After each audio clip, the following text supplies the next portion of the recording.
சிந்திப்பதற்காக நம்முடைய கவனத்தை வேதத்துக்கு நேராக சற்று நேரம் திருப்பவும். இன்றைக்கு செய்திக்காக தெரிந்து கொண்டதான வேத பகுதி ரோமர். அப்போஸ்தலனாகிய பவுல் ரோமருக்கு எழுதின நிருபம் 12வது அதிகாரம் 9 to 21 வரை உள்ள வசனங்கள்.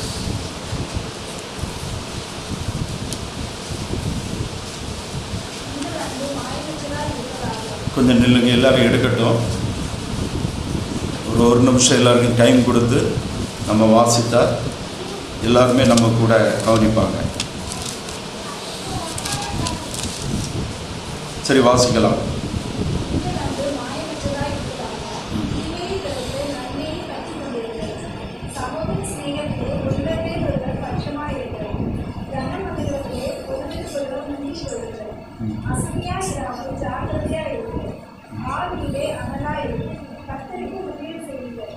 நம்பிக்கையிலே சந்தோஷமாயிருங்கள், உபத்திரவத்திலே பொறுமையாயிருங்கள், ஜெபத்திலே உறுதியாய் கருதுங்கள், பரிசுத்தவான்களிலே உதவி அவர்களுக்கு உதவி செய்யுங்கள், அந்நியரை உபசரிக்க நாடுங்கள், உங்களை துன்பப்படுத்துவதை ஆசீர்வதிங்கள், ஆசீர்வதிக்க வேண்டுவதை அன்றி சதியாதீர்கள், சந்தோஷப்படுத்துவர்களுடனே சந்தோஷப்படுங்கள், அழுகிறவர்களுடனே அழுங்கள், ஒருவரோடொருவர் ஏக சிந்தை உள்ளவர்களாய் இருக்கிறது, ஏழ்மையானவர்களை சிந்தியாகும், தாழ்மையானவர்களுக்கு இணங்குங்கள், உங்களை புத்திமான்களுக்கு எண்ணாதிருங்கள், ஒருவனுக்கும் தீமையும் தீமை செய்யாதிருங்கள், எல்லா மனுஷருக்கும் முன்பாகவும் யோசியமானவர்களை செய்ய நாடுங்கள், கூடுமானால் உங்களால் மட்டும் எல்லா மனுஷரோடு சமாதானமாயிருங்கள். பிரியமானவர்களை பழிவாங்குதல் எனக்குரியது, நானே பதில் செய்வேன் என்று கர்த்தர் சொல்கிறார் என்று எழுதியிருக்கிறபடியால் நீங்கள் பழிவாங்காமல் கோபாத்திற்கு இடம் கொடுங்கள். அன்றி உன் சரீரம் பசியாய் இருந்தால் அவனுக்கு போஜனம் இல்லை, அவன் தாகமாய் இருந்தால் அவனுக்கு பானம் இல்லை. நீ இப்படி செய்வதனால் அக்கினி தகரை அவன் தலையிலே குடிப்பாய்.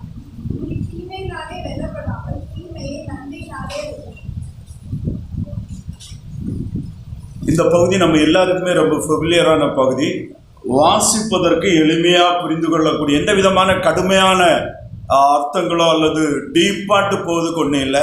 ஆனால் மிக ஆழமான உண்மைகள், விசுவாச வாழ்க்கைக்கு மிக ஆழமான உண்மைகளை கற்றுத்தருகிறது. நாம் நம்முடைய விசுவாச வாழ்க்கையை எப்படி வாழ வேண்டும், அல்லது நாம் நம்முடைய சபை உறவில் நம்முடைய விசுவாசத்தை அல்லது நம்முடைய ஆவிக்குரிய வாழ்க்கை விசுவாசத்தை எப்படி வெளிப்படுத்த வேண்டும் என்பதை இந்த பகுதி நமக்கு மிக தெளிவாக கற்றுத்தருகிறது. ரோமர் எழுதின நிருபம் ஒரு அருமையான உபதேச நிருபம், டாக்டரல் புக். அது நம்ம பார்த்தோம்னு சொன்னால் 1 to 11 வரை உள்ள அதிகாரங்களில் doctor of salvation, justification by faith alone என்கிற ஒரு தெளிவான உபதேசத்தை இந்த புத்தகத்திலிருந்து புரிந்து கொள்ளலாம். பரிசுத்தாவியானவரை குறித்த காரியம், ரட்சிப்பின் நிச்சயத்தை குறித்த காரியம், தேவனுடைய நோக்கம், அனாதி தீர்மான திட்டங்கள், அநேக காரியங்கள் பவுல் மூலமாக நமக்கு கொடுக்கப்பட்டிருக்கிறது. 12வது அதிகாரத்திலிருந்து 16வது வசனம் வரையிலும், நம்ம 12 வரையிலும் நம்முடைய விசுவாசத்திற்கான உபதேசங்கள், 12 வாழ்வுக்கான உபதேசங்கள், நம்முடைய விசுவாச வாழ்க்கையை நாம் இந்த உலகத்தில் எப்படி வாழ்ந்து வெளிப்படுத்த வேண்டும், நம்முடைய விசுவாசத்தை சபை ஆவிக்குரிய ஐக்கியத்தில் எப்படி நாம் வாழ்ந்து காட்ட வேண்டும் என்கிற ஒரு உபதேசங்களை, ஆலோசனைகளை இங்கு நமக்கு தருகிறத பார்க்க முடியும். 12 வசனங்களில் எது புத்தியுள்ள ஆராதனை, எது தேவனுக்கு பிரியமான ஆராதனை என்று இங்க சொல்லுகிறாரு. எது என்று பார்க்கும்போது 1வது வசனத்தில், அப்படி இருக்க சகோதரர், நீங்கள் உங்கள் சரீரங்களை பரிசுத்தமும் தேவனுக்கு பிரியவுமான ஜீவ பலியாக ஒப்புக் கொடுக்க வேண்டும் என்று தேவனுடைய இரக்கங்களை முன்னிட்டு உங்களை வேண்டிக் கொள்கிறேன். இதுவே நீங்கள் செய்யத்தக்க புத்தியுள்ள ஆராதனை.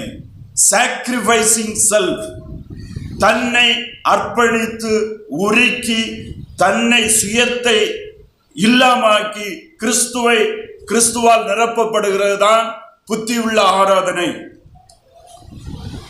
அப்படின்னு சொல்லிட்டு பவுல் தொடங்கி, அடுத்து இந்த பிரபஞ்சத்திற்கு ஒத்த வேஷம் நீங்கள் தெரியாமல், அப்படின்னா எளிமையா என்ன சொல்றான்னா, உலக மக்கள் வாழுகிற வாழ்க்கைக்கும் உங்களுடைய வாழ்க்கைக்கும் வித்தியாசம் இருக்க வேண்டும், வேறுபாடு இருக்க வேண்டும்.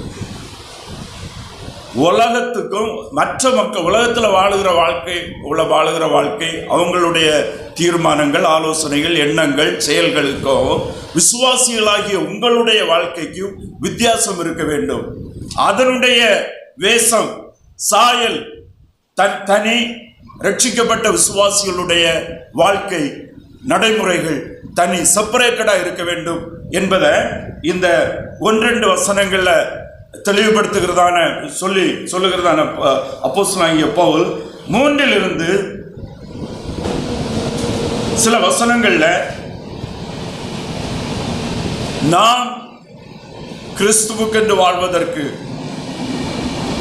நாம் நம்முடைய ஆவிக்குரிய வாழ்க்கையை தேவனுடைய விருப்பத்தின்படி நடத்துவதற்கு பரிசுத்தாவியானோர் நமக்கு வரங்களை கொடுத்திருக்கிறார். He has a special enabling of the Holy Spirit. What is the gift of the Holy Spirit? Special enabling to do the will of God according to His plan and will. அவருடைய sovereign plan படி நமக்கு கொடுத்திருக்கிறதான வரங்கள், gift, special empowering. நம்முடைய வாழ்க்கையின் மூலமாக தேவன் எதை விரும்புகிறாரோ, தேவனுடைய தீர்மானங்கள், திட்டங்கள், நோக்கங்கள் என்பதோ அதை நம்முடைய வாழ்க்கையிலிருந்து பரிசுத்தாவியானவர் செய்வார். அதுதான் பரிசுத்தாவியானவர் தருகிற வரம்.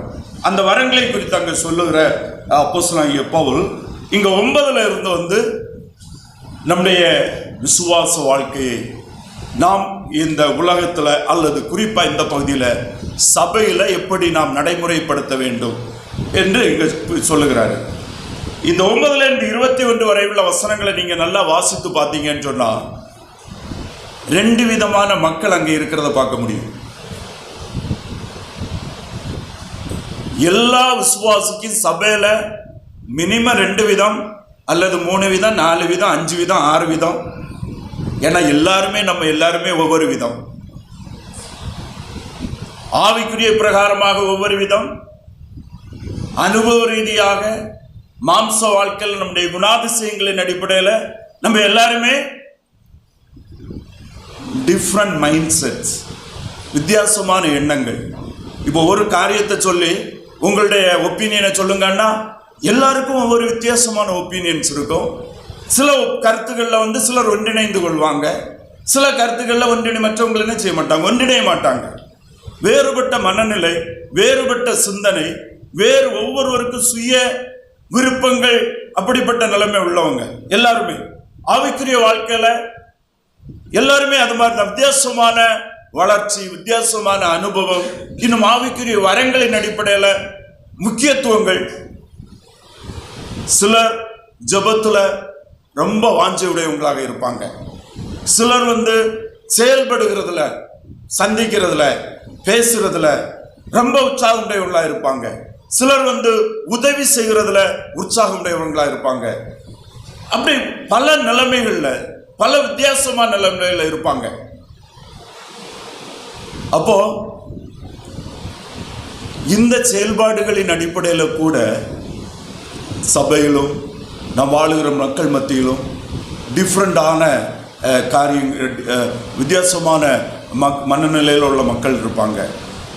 பொதுவாகவே நம்ம ஹியூமன் நேச்சர் என்னன்னா, நம்ம விரும்புகிறவங்கள்ட்ட அதிகமாக பேச விரும்புவோம், அவங்கள அதிகமாக சந்திக்க விரும்புவோம், அது அவங்களிடத்துல அதிக நேரம் செலவு பண்ண விரும்புவோம்.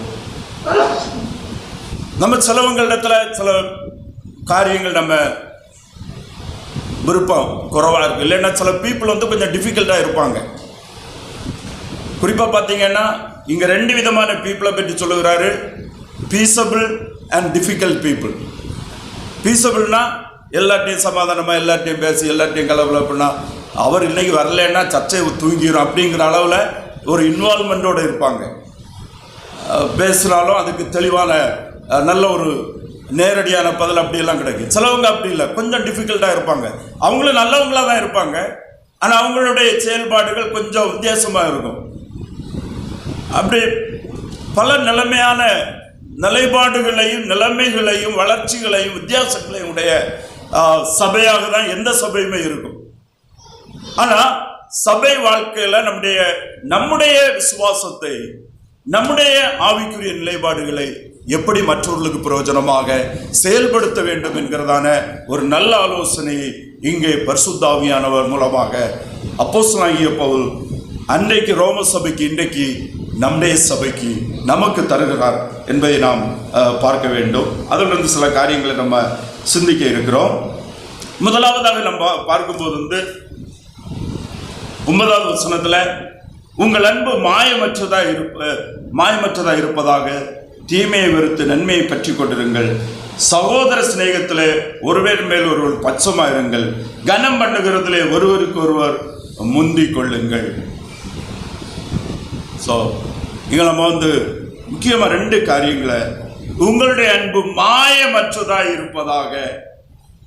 10வது வசனத்துல கனம் பண்ணுகிறதிலே ஒருவர் முந்திக் கொள்ளுங்கள். அன்பு, ஆனர், இதுல நீ ஒருவர் முந்திரணும். அவங்க நம்மளை முந்திரக்கூடாது. அப்போ அதுல ரொம்ப ஸ்பீடா இருக்கணும், எதிர்பார்ப்போடு இருக்கணும். கனம் பண்ணுகிறதுல, ரெஸ்பெக்ட் பண்றதுல அப்படின்னு சொல்லிட்டுங்க ஆலோசனை நமக்கு தருகிறத நம்ம பார்க்க முடியும்.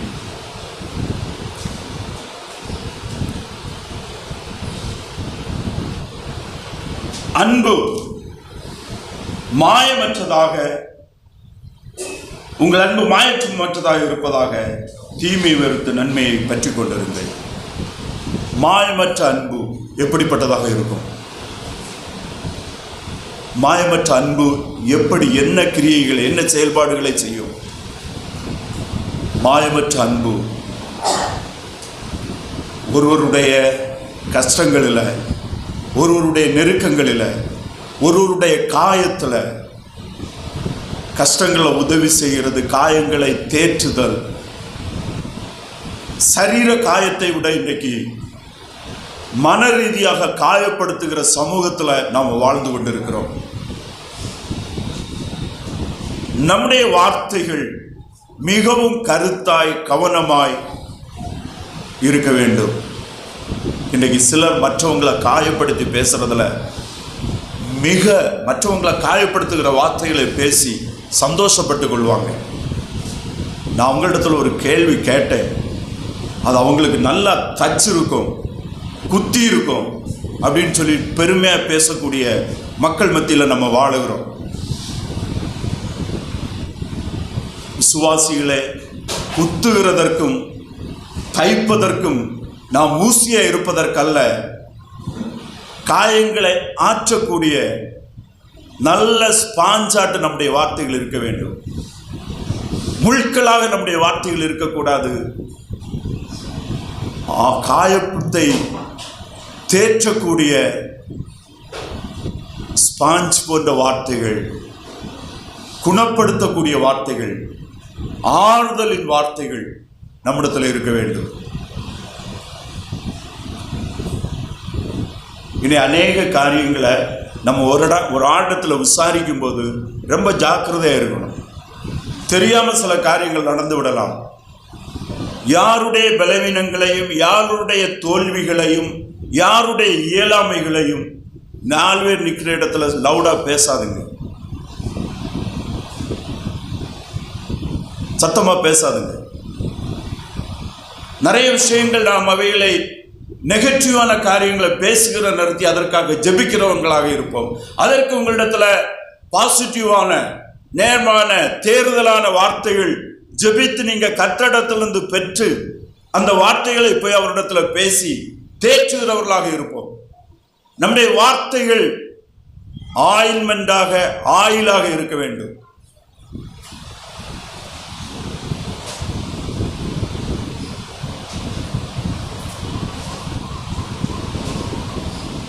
ஹானர் பண்ணுங்க, மரியாதை கொடுங்க. நம்ம ஹானரை எடுக்கணும்னு நினைக்காதுங்க. மரியாதை என்னுடைய படிப்புக்கு மரியாதை, என்னுடைய வேலைக்கு மரியாதை, என்னுடைய பின்னணிக்கு, குடும்ப பின்னணிக்கு மரியாதை, என்னுடைய நான் யார் என்பதுக்கு நோ. உங்கள் மரியாதைகளை எல்லாம் சுருட்டி ஒரு பாக்கெட்டில் வச்சு வெளியே வச்சுட்டு சர்ச்சில் வரும்போது நம்முடைய வேல்யூவே கிறிஸ்து. இயேசு கிறிஸ்து இல்லாமல் நமக்கு வேல்யூவே கிடையாது, மரியாதை ஒன்றுமே கிடையாது. we are dead in trespass of sin. மரித்து தூரம் போய் நம்முடைய நீதிகள் எல்லாம் அழுக்கான கந்தை என்று ஏசாயா 64வது அதிகாரம் 6வது வசனத்தில் சொல்லுகிற அந்த அழுக்கான கந்தை என்பதனுடைய எபிரேய வார்த்தையினுடைய பதம் என்னவென்றால், வெளியில காட்ட முடியாத அளவு மிக அசுத்தமான ஒன்றை குறிக்கக்கூடியதாக இருக்கிறது. அது எது? மனுஷனுடைய நீதிகள் அல்ல, மனுஷனுடைய நீதிகள், மனுஷனுடைய மேன்மைகள். ஆனபடினால உங்களுடைய உங்களை குறித்து, நம்மை குறித்து, உங்களை சொல்லக்கூடாது, எங்களுடைய நம்மை குறித்து ஏதாவது உயர்வானது, மேன்மையானது, கொஞ்சம் மற்றவங்களுக்கு முன்பாக மதிப்புக்குரியது இருக்குன்னு சொன்னால் தயவு செய்து அதெல்லாம் ஒரு மூட்டை கட்டி தூக்கி வெளியே வச்சுட்டு கிறிஸ்துவை மாத்திரம் பார்த்து, கிறிஸ்துவில் தேவன் நமக்கு தந்திருக்கிற தகுதிகளையும், கிறிஸ்துவிலே தேவன் நமக்கு வைத்திருக்கிற மேன்மைகளையும் எண்ணி அதை உள்ளத்தில் வைத்து அதை ஏற்றுக்கொண்டு கம்டுத சபையில் மற்றவர்களை கனம் பண்ணும்படியாக, உயர்த்தும்படியாக, மேன்மை பாட்டும்படியாக நாம் வர வேண்டும். நாம் செயல்பட வேண்டும். நாம் ஐக்கியம் கொள்ள வேண்டும். நாம் அன்பை பாராட்ட வேண்டும். அப்போஸ்தலனாகிய பவுல் தீத்துக்கு எழுதும் போது மிக தெளிவாக சொல்லுகிறார் ரட்சிப்பை குறித்து. நாம் செய்த நீதியின் கிரியைகளின்படி அவர் நம்மை ரட்சியாமல், ரட்சிக்கப்பட்ட விசுவாசிகளுடைய நீதியின் கிரியைகள், வேத வசனத்தின்படியான வாழ்க்கை செயல்பாடுகள் பரலோகத்திலும் உலகத்திலும் தேவனிடத்திலிருந்து நன்மைகளை பெற்று தருகிறது என்பதில் சந்தேகமில்லை. அது தேவனுடைய கணக்கில் இருக்கிறது. ஆனால் அது நம்மை தகுதிப்படுத்தல, அது நம்ம ரட்சிக்கல்ல. அதற்கு நமக்கு தேவனுக்கு முன்பாக அது நமக்கு எந்த மேன்மையும், ஆவிக்குரிய மேன்மைகளை கொண்டு வரல. அவைகள் பலன்களுக்காக என்று வேதம் நமக்கு தெளிவாக சொல்லுகிறதை நம்ம பார்க்க முடியும். உங்கள் அன்பு மாயமற்றதாய் இருப்பதாக, தீமையை வெறுத்து நன்மையை பெற்றுக் கொண்டிருக்கிற மாயமற்ற அன்பு, ரியாலிட்டியாட்டு. எதையுமே கடமைக்காக சபையில் விசுவாச குடும்பங்களுக்குள்ளால செய்யாதுங்க. உண்மைக்காக வேல்யூவோடு செய்யுங்க. ஒரு காரியங்களை தெரிந்திருக்கும் போது அந்த காரியத்திற்காக ஜெபித்து அதுக்காக நம்மால் என்ன செய்ய முடியுமோ அதற்கான கர்த்தர் வழிகளை நமக்கு முன்பாக வைப்பாரேயானால், காட்டுவாரேயானால் அதை நாம் நம்முடைய சபை விசுவாசிகளுக்காக செய்வோம். விசுவாசிகளுக்காக மாத்திரமல்ல, இந்த உலகத்தில் மக்களுக்காக நாம் செய்வோம். மனிதர்கள் தேவ சாயலையுடைய ஆத்துமாக்கள் அவர்களுக்குள் இருக்கிறது. அவர்கள் எவ்வளவு மோசமானவர்களாக இருந்தாலும், எவ்வளவு பொல்லாங்கை செய்கிறவர்களாக இருந்தாலும், மனம் திரும்பி அவங்க இயேசு கிறிஸ்துவை ஏற்றுக்கொண்டால் அவர்கள் ஆண்டோடைய பிள்ளையாக மாற முடியும். ஆனபடினால எந்த மனிதர்களையும் அற்பமாக எண்ணக்கூடாது, தாழ்மை நினைக்கக்கூடாது, அன்பு காட்ட வேண்டும், ஆனர் பண்ண வேண்டும் என்பது தேவனுடைய சித்தமாய் இருக்கிறது என்பதை நாம் இந்த பகுதியில் தெளிவாக நம்ம பார்க்கிறோம். 11-12 வசனங்களை ஒரு வாசிப்போம்.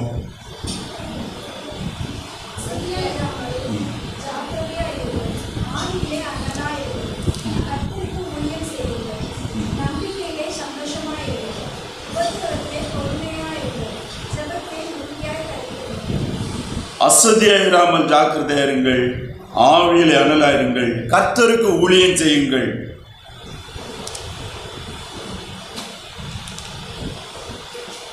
இந்த இடத்துல ஊழியம் என்பது கர்த்தருக்கு ஊழியம் செய்யுங்கள். கர்த்தர் எங்கே இருக்காரு?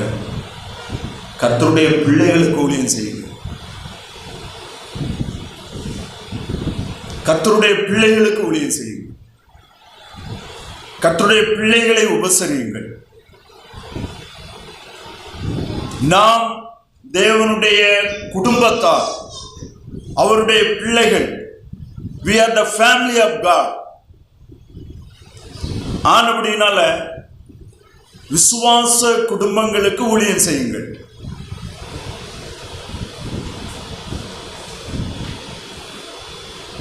விசாரியுங்கள். கொஞ்ச நேரத்தை சபை குடும்பத்திற்காக ரட்சிக்கப்பட்ட எல்லாருமே ஒதுக்குங்கள்.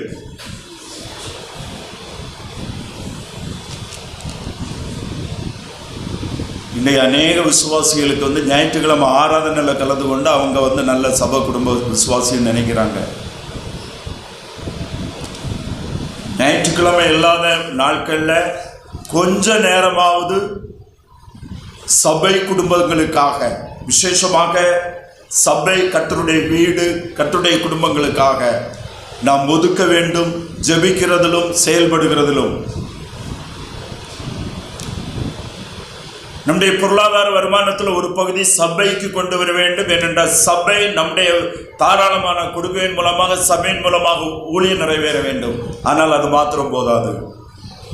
அடுத்த ஒரு பார்ட் நம்முடைய சபையினுடைய குடும்பங்களில் இருக்கக்கூடிய அத்தியாவசிய தேவைகளுக்காக, பசியோடு இருக்கிறவர்களை குறித்து அறிந்தால், வியாதியோடு இருக்கிறவர்களை குறித்து அறிந்தால், பொருளாதார நெருக்கத்தோடு கஷ்டத்தில் இருக்கிறவங்களை அறிந்தால், அவர்களுக்காக ஜெபிக்கும் போது கர்த்தர் உங்களிடத்தில் உணர்த்துகிறாரே ஆனால், நீங்க முதல்ல வசனங்களுக்கு கீழ்ப்படிந்த ஆண்டவர் உணர்த்துவார். தேவனுடைய சித்தத்தை அறிந்து அந்த காரியத்திலே நாம் ஈடுபடுவோம். வேதத்தை வாசிக்கிறேன், ஜெபிக்கிறேன், அவங்களுக்காக என்னிடத்தில் கொடுப்பதற்கு ஒன்றுமில்லை. அப்படி சொல்லுகிற விசுவாசி என்ன செய்ய வேண்டும்? சபையிலே அந்த விண்ணப்பத்தை எடுத்து வர வேண்டும். சபையில தெரியப்படுத்துங்க. அந்த சகோதரர் கஷ்டத்தில் இருக்கிறாரு, வியாதியில் இருக்கிறாரு, அவருக்கு உணவு இல்லை, மருந்து வாங்க காசு இல்லை, என்னால என்னிடத்திலும் எனக்கு செய்ய வேண்டும் என்ற விருப்பத்தை ஆண்டவர் கொடுக்கிறார், என்னால முடியல. அதுக்கு தான் சபை இருக்கிறது. அதுக்கு தான் சபையில இந்த காணிக்கை இருக்கிறது.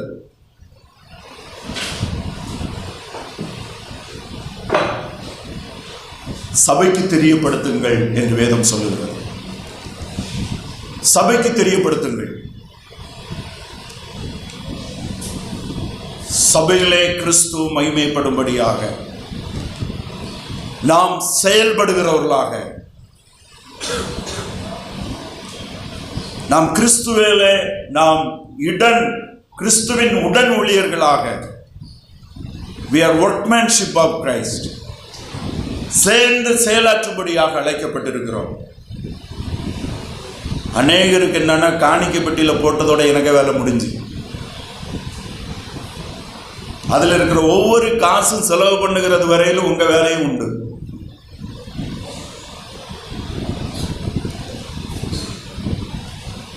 எல்லாருக்கும் உண்டு அதில் பொறுப்பு.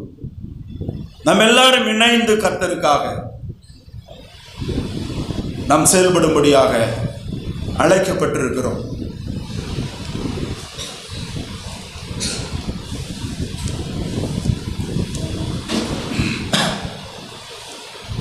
சகோதரர் இங்க நாம் பார்க்கும்போது அசதியாயிராமல் ஜாக்கிரதையாயிருங்கள். அசதியாயிராமல் ஜாக்கிரதையாயிருங்கள். Be vigilant. ஸ்பிரிச்சுவல் ஆக்டிவிட்டீஸில் ஒரு விஜிலன்ஸோடு இருக்கணும், ஒரு கவனம். அப்படின்னா அந்த பிரதர் ஏன் வரல, அந்த பிரதர் நேற்றுக்கு கொஞ்சம் பலவீனமாக இருந்தாங்க, ஸோ பேசாமல் போனாங்க, அவங்களுடைய வாழ்க்கையில் என்ன கஷ்டம். B vigilant. மற்றவர்களுடைய நெருக்கங்களை குறித்து நீங்கள் அக்கறையுடையவர்களாக இருப்போம். நம்மை பாதுகாத்துக் கொள்வதில் அக்கறையுடையவர்களாக இருப்போம்.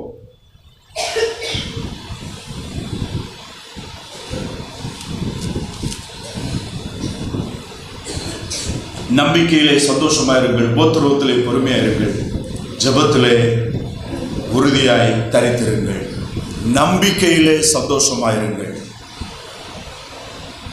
இயேசு கிறிஸ்துவை பற்றி விசுவாசத்தினால் பலிக்கும் தேவ நீதியை குறித்த விசுவாசத்துல, இயேசு கிறிஸ்துவிலே நம்முடைய பாவங்கள் மன்னிக்கப்பட்டது என்கிற விசுவாசத்தின் நம்பிக்கை, அதிலே முழு நிச்சயமும் உறுதியுடையவர்களாக இருக்க வேண்டும்.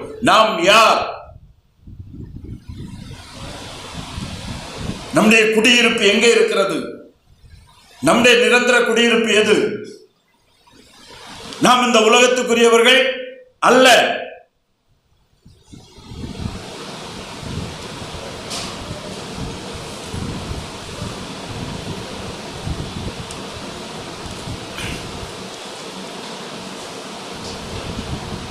நாம் உன்னதமான தேவனுடைய பிள்ளைகள், பரிசுத்தவான்கள், பரிசுத்த ஜாதி.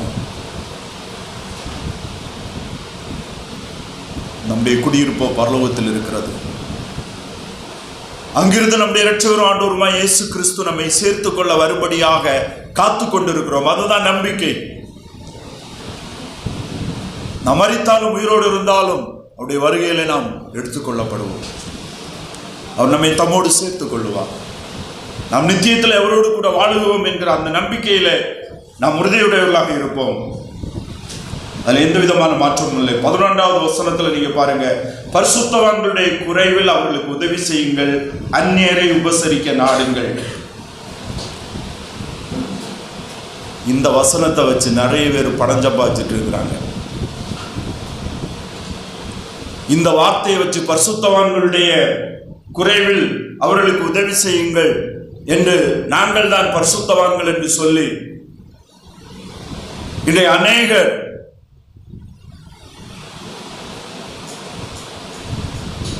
மிக பாவமான, தேவனுக்கு விரோதமான லெக்சோரியஸ் லைஃப் வாழ்ந்துட்டு இருக்கிறாங்க. தங்களை பரிசுத்தவான்கள் என்று சொல்லிக்கொண்டு மக்களை ஏமாற்றி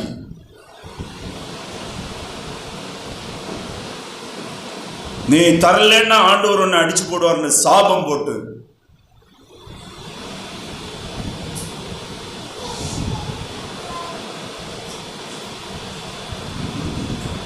தங்களுடைய வயிறை 1.5 முழம் முன்னால் வளர்த்து கொண்டிருக்கிறார்கள். அவர்களுக்கு வேதம் சொல்லுகிறது பெரும் வயிற்று தீனிகள் என்று. அவர்கள் வேதத்து அப்போஸ்தலர்களால் எச்சரிக்கப்படுகிறார்கள். இங்கே பரிசுத்தவான்கள் என்று யாரை ஆண்டவர் சொல்லுகிறார்? பரிசுத்தவான்கள் யாரு?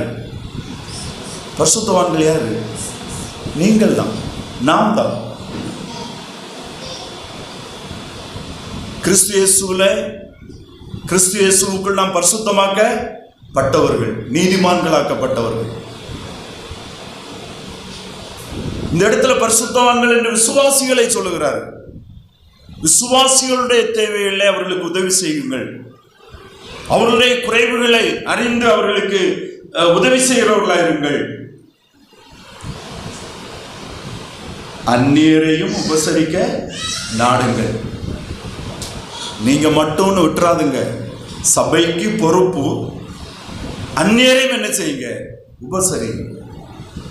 நான் முதலே சொன்னேன், தேவசாயலாக படைக்கப்பட்ட மனிதன் எந்த மனிதனையும் தாழ்வா நினைக்காதுங்க, எந்த மனிதனையும் அற்பமா எண்ணாதுங்க. ஒருவேளை விசுவாசத்தின் அடிப்படையில் அவங்க ரட்சிக்கப்படாமல் இருந்தால் நித்திய ஆக்கினைக்கு, நித்திய நரகம் அவர்களுக்கு உண்டு. அவர்களுக்காக ஜெபித்து சுவிசேஷத்தை கொண்டு செல்ல வேண்டும். அதர்களுக்காக நான் அன்பையும் உபசரிப்பையும், அந்நியரை என்று சொல்லும்போது விசுவாசத்திற்கு வெளியே இருக்கிறவர்களையும், பரிசுத்தவான்கள் என்பது கிறிஸ்துவுக்கு உட்பட்டிருக்கிறவர்களையும், சபையின் விசுவாசிகளையும், அந்நியர் என்று சொல்லும் போது அவிசுவாசிகளை குறித்தாலும் அவர்களை உபசரியுங்கள். இனி அநேக சபைகள் சொல்லுகிற விசுவாசிகள் மற்றவங்களை கண்டா பேச மாட்டாங்க, மக்களை கண்டா பேச மாட்டாங்க, அவங்கள தங்களோடு உட்கார வைக்க மாட்டாங்க. மிக வேதத்துக்கு புறம்பான தவறான உபதேசங்களினால் இன்றைக்கு கிறிஸ்து இல்லாமல் சுயநீதியை கற்பித்துக் கொண்டிருக்கும் போது, சுயநீதியை வெளிப்படுத்தி கொண்டிருக்கும் போது, கிறிஸ்து இயேசுவுக்குள் விசுவாசமாயிருக்கிற நாம் வேதவசனத்தின்படி ஜாக்கிரதையை கற்றுக்கொண்டு நாம் பரிசுத்தவான்களுடைய குறைவிலே அவர்களுக்கு உதவி செய்கிறவர்களாக நாம் இருப்போம். அந்நியரையும் உபசரிக்க நாடுங்கள், விசாரியுங்கள், உபசரியுங்கள். பசியோடு இருந்தால் ஆகாரம் கொடுங்கள், அது யாராக இருக்கட்டும்.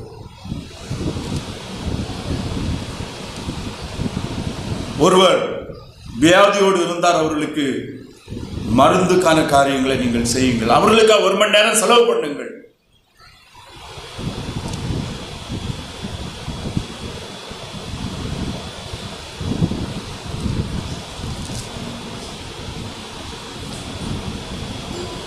நம்முடைய வருமானங்கள்ல ஒரு பகுதியை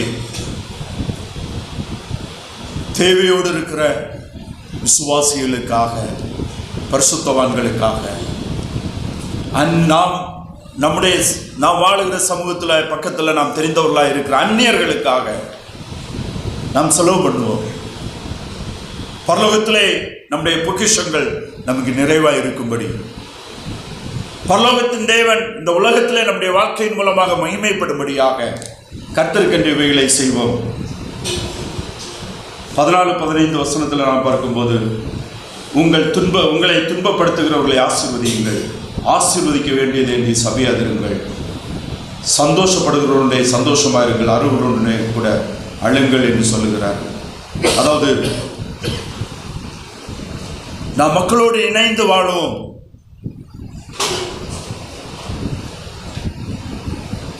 நம்முடைய விசுவாசம் செப்பரேட்டட், பரிசுத்த வாழ்க்கை செப்பரேட்டட். நம்முடைய விசுவாச தீர்மானங்கள் உலகத்தோடு ஒத்து போகக்கூடாது. நம்முடைய சமூக வாழ்க்கை விசுவாசிகளோடும் அவிசுவாசிகளோடும் ஒன்றிணைந்ததாக இருக்க வேண்டும். எல்லாரோடும் ஒன்றிணைந்து நாம் வாழ வேண்டும். உங்களை துன்பப்படுத்துகிறவர்களை ஆசீர்வதியுங்கள், ஆசீர்வதிக்க வேண்டியதை என்று சபையாதிருங்கள். சந்தோஷப்படுகிறவருடைய சந்தோஷப்படுங்கள், அழுகிறவருடைய கூட அழுங்கள்.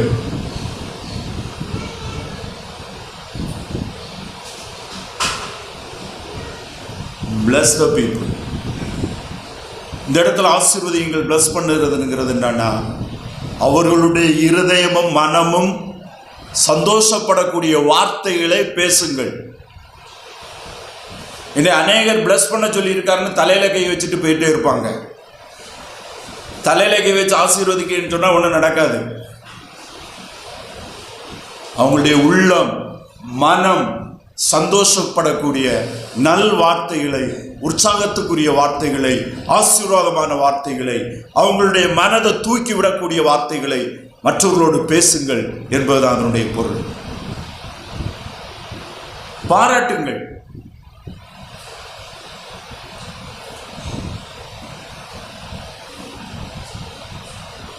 ஒருவரை பார்த்தா பாராட்டுங்கள்.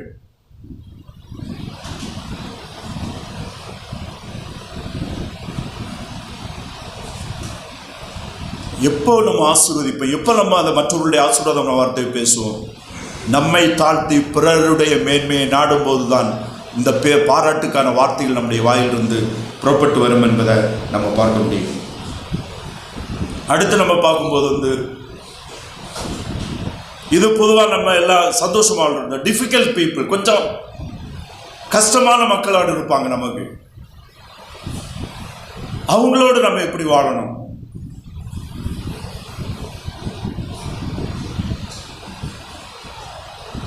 யாராக இருந்தாலும் அந்த 14 வசனத்தில் பார்ப்போம்.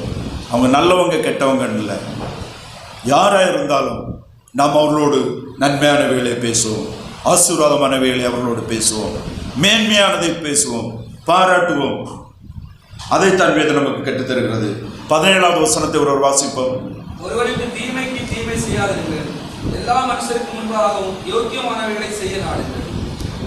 ஒருவனுக்கும் தீமைக்கு தீமை செய்யாதிருங்கள், ஒருவனுக்கும் தீமை செய்யாதிருங்கள், எல்லா மனுஷனுக்கு முன்பாகவும் யோக்கியமானவைகளை செய்ய நாடுங்கள்.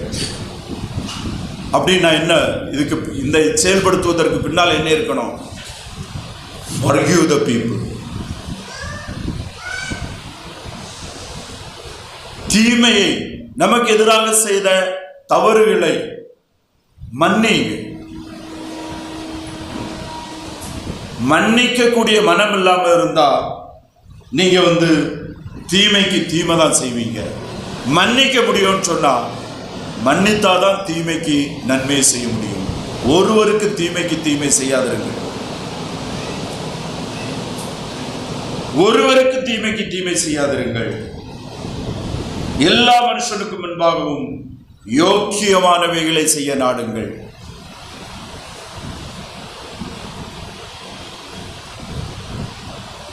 யோக்கியமானது அப்படின்னா உயர்வானது, வேல்யூபிள் திங்ஸ்,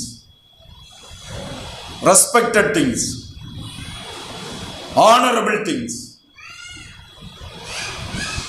எல்லா மனுஷனோடும், நமக்கு தீமை செய்தவனோடும் மதிப்பான காரியங்களை, மேன்மையான காரியங்களை, புகழ்ச்சிக்குரிய காரியங்களை, தேர்தலுக்கான காரியங்களை நாம் செய்வோம்.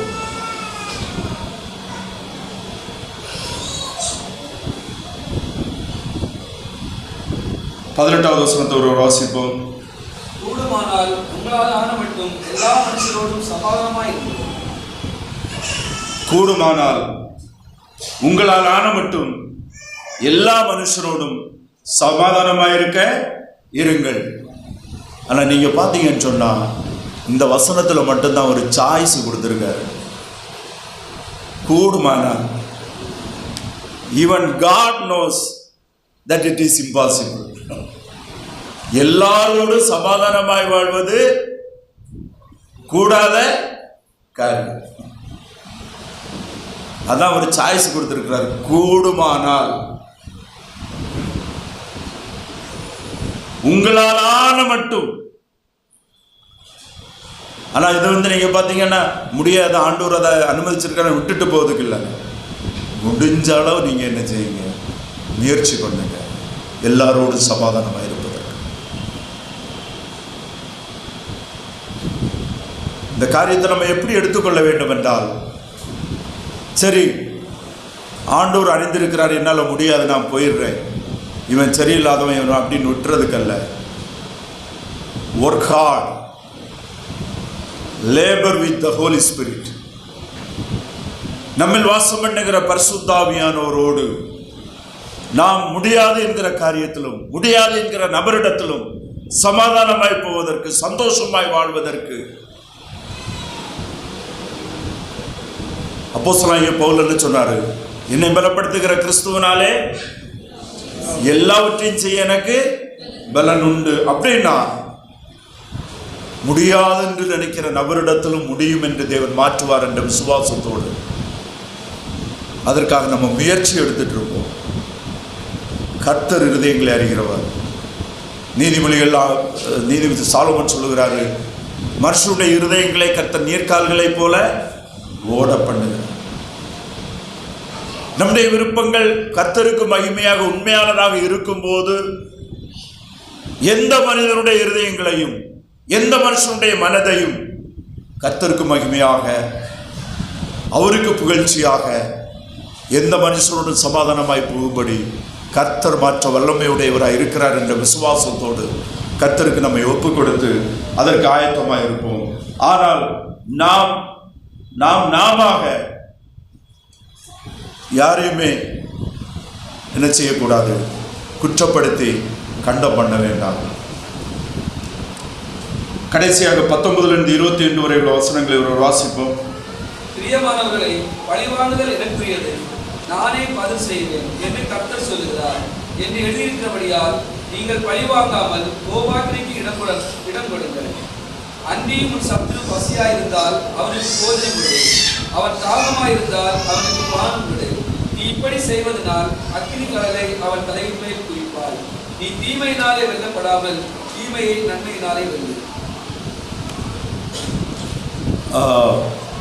ரிவெஞ்ச் எடுக்கிறது, பழிவாங்கும் எண்ணம், அது மாமிசமும் பிசாசும் நம்முடைய உள்ளத்தில் தரக்கூடியது. பழிவாங்கும் எண்ணம் இருக்கவே கூடாது. நமக்கு தீமை செய்கிறவர்களோடும் நாம் கைண்டாக இருக்க வேண்டும்.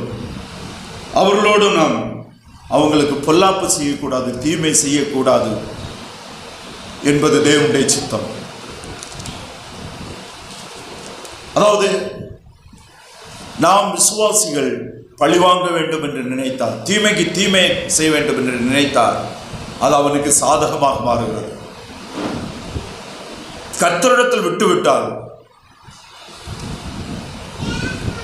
நீதியை விசாரிக்கிற தேவனிடத்துல அநியாயம் செய்கிறவர்களை ஆண்டவருடைய கரத்தில் கொடுத்து விடுவோமே ஆனால், வேதம் சொல்லுகிறது, அக்கினி தழலை அவன் தலையின் மேல் குவிப்பான். நாம் பழிவாங்க நினைத்தால் நாம் அதை அவர்களுக்கு இலகுவாக்குகிறோம். கர்த்தரிடத்தில் விட்டு விடுவோமே ஆனால், கர்த்தர் விசாரிக்கும் போது அது அவர்களுக்கு மனதிரும்பாவிட்டால் மிக மோசமானதாக இருக்கும் என்பதை நம்ம பார்க்கிறோம். நீ தீமையினாலே வெல்லப்படாமல் தீமையை நன்மையினாலே வெல்லு. தீமைக்கு நன்மை செய்கிறதுனால் வெற்றி உண்டு, புகழ்ச்சி உண்டு, மேன்மை உண்டு, மகிமை உண்டு. ஆனால் இட் வில் டேக் டைம். அதற்கு காலமும் சமயமும் ஒருவேளை வருஷங்கள் நாம் காத்திருக்க வேண்டியது இருக்கும்.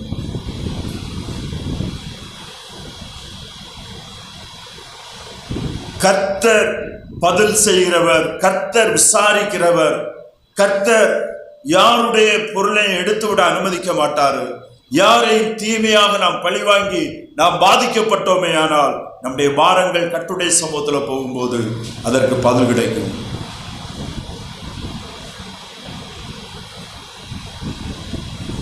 அதற்கு ஒரு பெரிய உதாரணம், பல உதாரணம், வேதம் முழுவதும் உதாரணங்கள் இருக்கிறது. ஒவ்வொரு தேவ மனுஷனுடைய வாழ்க்கையிலும் அதற்கான சாட்சிகளை பார்க்க முடியும். ஆபிரகாமிடத்திலிருந்து லோத்து பிரியும் போது ஆபிரகாமுடைய செல்வங்களையும் செழிப்பான பூமியையும் லோத்து எடுத்துக்கொண்டது சாமர்த்தியம் என்று நினைத்தான். நான் ஆபிரகாமை ஏமாற்றி விட்டேன் என்று நினைத்தான். ஆபிரகாமுக்கு அறிவில்லைன்னு நினைச்சிருப்பான் லோத்து. என்னடா இந்த ஆளு புத்தி கெட்ட மனுஷனா இருக்காரு, ஒரு இளிச்சவானா இருக்காரு. ஒருவேளை ஆபிரகாமுடைய வேலைக்காரர்களும் லோத்துடைய வேலைக்காரர்களும் மனுஷன் கூட சொல்லி இருப்பாங்க, இந்த மனுஷனுக்கு விவரமே கிடையாது அப்படின்னு சொல்லிட்டு. உலகத்தினுடைய பார்வை வேற, தேவனுடைய பார்வை வேற. வஞ்சனையாக பொருட்களை லோத்து எடுத்தான். லோத்து கர்த்தரையும் கர்த்தருடைய ஆசீர்வாதையும் அந்த நேரத்தில் இழந்து விட்டான். ஆபிரகாம் நமக்குள் வாக்குவாதம் வேண்டாம், நான் சகோதரர்கள் என்று விட்டு கொடுத்தான். மறு திரும்பி பார்க்கும்போது கர்த்தர் அவனோடு பேசினார். ஆபிரகாம் கர்த்தரையும் கர்த்தருடைய ஆசீர்வாதத்தையும் நிறைவாய் பெற்றுக் கொண்டான். லோத் எல்லாவற்றையும் தன் குடும்பத்தையும் இழந்தான் என்பதுதான் உண்மை. பழிவாங்குதல் கர்த்தருடையது. அநேக காரியங்கள் நம்முடைய புத்திக்கோ நம்முடைய அறிவுக்கோ நம்முடைய இயல்புக்கு உட்பட்டு நாம் புரிந்து கொள்ள முடியாது. ஆனால் கர்த்தர் அனாதியாய் வாசம் பண்ணி எல்லாவற்றையும் நீதியாய் நியாயமாய் உண்மையாய் விசாரிக்கிற கர்த்தர். அதான் பேதுரு என்ன சொன்னாரு, அவர் உங்களை விசாரிக்கிறபடியினால் உங்கள் கவலைகளை எல்லாம் அவர் மேல் வைத்து விடுங்கள். விசாரிக்கிற கர்த்தர், விசாரிக்கிற கர்த்தர், விசாரிக்கிற கர்த்தர் நம்மை ஒவ்வொருவரையும் தனிப்பட்ட முறையில் விசாரிக்கிற கர்த்தர். அவர் ஜீவிக்கிறவரும் உண்மை உள்ளவரும் மாறாதவருமாக அவர் நம்மோடு கூட இருக்கிறார்.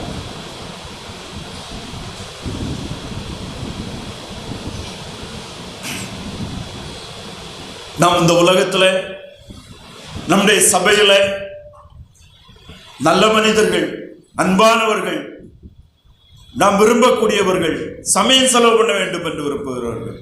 ஆனால் சிலர் ரட்சிக்கப்பட்டவர்கள் தான், விசுவாசிகள் தான், சபைகள் தான் இருக்கிறாங்க. ஆனாலும் சில விஷயங்களில் கடுமையாக இருப்பாங்க, சில விஷயங்களில் நமக்கு கஷ்டத்தை கொடுப்பாங்க, சில விஷயங்களை நம்ம புரிந்து கொள்ள மாட்டாங்க, ஏட்டுக்கு பேட்டியாக பேசுவாங்க, கிரிட்டிக்கலாக இருப்பாங்க.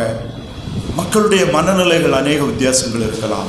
ஆனால் கர்த்தருடைய வேதம் நமக்கு என்ன கற்றுத் தருகிறதோ, கர்த்தருடைய வசனம் நமக்கு என்ன ஆலோசனை தருகிறதோ அதன்படி நாம் எல்லாரோடு சமாதானமாய் வாழவும், நம் எல்லாரையும் இடத்தில் அன்பு பாராட்டவும், எல்லாருக்கும் ஆனர் பண்ணவும், எல்லாருக்கும் நாம் பணிவிடை செய்யவும், நாம் எல்லாரும் அன்பா இருக்கவும், நாம் எல்லாரோடு சமாதானமாக இருக்கவும், மன்னிக்கவும், நாம் கிறிஸ்து இயேசுவுக்குள் எல்லாரோடு சந்தோஷம் சமாதானமாய் வாழ நாம் அழைக்கப்பட்டிருக்கிறோம்.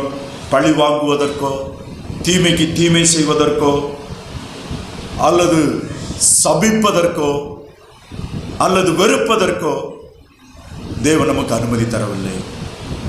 கிறிஸ்து இயேசுவிலே தேவன் நம் மீது காட்டின அன்பிற்கு நாம் பாத்திரர்களே. ஆனால் அந்த அன்பு எவ்வளவு பெரிய அன்பு என்பதை நாம் உணரும் போது நாம் இவைகளை நாம் செய்ய முடியும். அதான் வேதம் சொல்லுகிறது, நாம் பாவிகளாய் இருக்கும் போது கிறிஸ்து நமக்காக மரித்ததினாலே தேவன் நம் மீது வைத்த தம்முடைய அன்பை விளங்க பண்ணினார். அந்த இடத்துல பாவிகள் என்று சொல்லும் போது நாம் தகுதியற்றவர்களாய் எந்த நன்மை நம்மிடத்தில் இல்லாமல் இருக்கும் போது, அவருடைய பார்வையில் அழுக்கான கந்தையாக நிர்பந்தமான துன்மார்க்கமான நிலைமையில் இருக்கும் போது அவன் தம்முடைய ஜீவனை நமக்காக சிலுவையிலே மரிக்க தம்மை ஒப்பு கொடுத்தார். அவ்வளோ பெரிய அன்பு. தேவன் நம்முடைய ஒரே குமாரனை நமக்காக மரிக்க கொடுத்த அன்பை நினைத்து நாம் கர்த்தருக்கென்று வாழ, அவருடைய உண்மைக்கென்று வாழ நம்மை ஆண்டவருக்கு ஒப்பு கொடுப்போம். எல்லாரும் கட்டளை மூடி நம்மை தற்பரிசோதனை செய்து நம்முடைய ஆவிக்குரிய வாழ்க்கையில் நம்முடைய உறவுகள், ஆவிக்குரிய உறவுகள் எப்படிப்பட்டதாக இருக்கிறது? இன்றைய அநேக மக்கள் தங்களுடைய தேவைகள் சந்திக்கப்பட்டதுனால மற்றவர்களை திரும்பி பார்க்க கூடாது. திரும்பி பார்த்துட்டா சில வேளை நமக்கு சமயம் போயிடும், காசு போயிடும், இல்லைன்னா சில நம்ம உதவி செய்ய போய் நம்ம தீமை வந்துடும். இதனை உலகத்தில் இருக்குது, நன்மை செய்தால் தீமை தான் வரும். ஆனால் வேதம் சொல்லுது, தீமை வரும் ஏற்றுக்கொள், சந்தோஷமாய் அதை ஏற்றுக்கொள், நன்மை செய் என்று சொல்லுகிறது. கர்த்தரை நினைத்து நன்மை செய், கர்த்தருக்காக நன்மை செய். மிகுந்த ஆசீர்வாதங்களை கர்த்தரிடத்திலிருந்து நீ பெற்றுக்கொள்வாய் என்பது ஆண்டவருடைய ஆலோசனை. உலக ஆலோசனையை நாம் எடுக்க அழைக்கப்பட்டவர்கள் அல்ல. கர்த்தருடைய வேதம் தருகிற ஆலோசனையை நாம் நமக்கு சொந்தமாக்கி அதன்படி வாழ, அதற்கு நம்மை ஒப்பு கொடுத்து வாழ கிறிஸ்து இயேசுவுக்குள் நாம் அழைக்கப்பட்டிருக்கிறோம். எதையுமே மன்னிக்கக்கூடிய மனநிலைக்கு வருவோம். எந்த காரியத்திலும் நம்ம தாழ்மையா இருப்போம். எல்லாரோடும் அன்பு பாராட்டுவோம், சகோதர சிநேகத்தை வெளிப்படுத்துவோம், நிதானம் பண்ணுவோம். இந்த உலகம் அனித்தியமானது. இந்த உலகத்தில் எந்த மேன்மை நிலையானதல்ல. உலக பிரகாரமான எதுவுமே அழிந்து போகக்கூடியது. கிறிஸ்துவுக்காக அவருடைய உண்மையின்படி நாம் எது செய்கிறோமோ அது நிலைத்திருக்கும், நித்தியமானதாக இருக்கும்.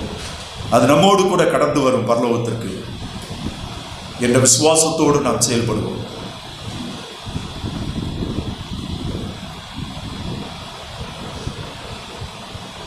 சற்று நேரம் ஜெபிப்போம். மெதுவாக சத்தத்தை உயர்த்தி ஆண்டவருக்கு ஒப்புக் கொடுப்போம்.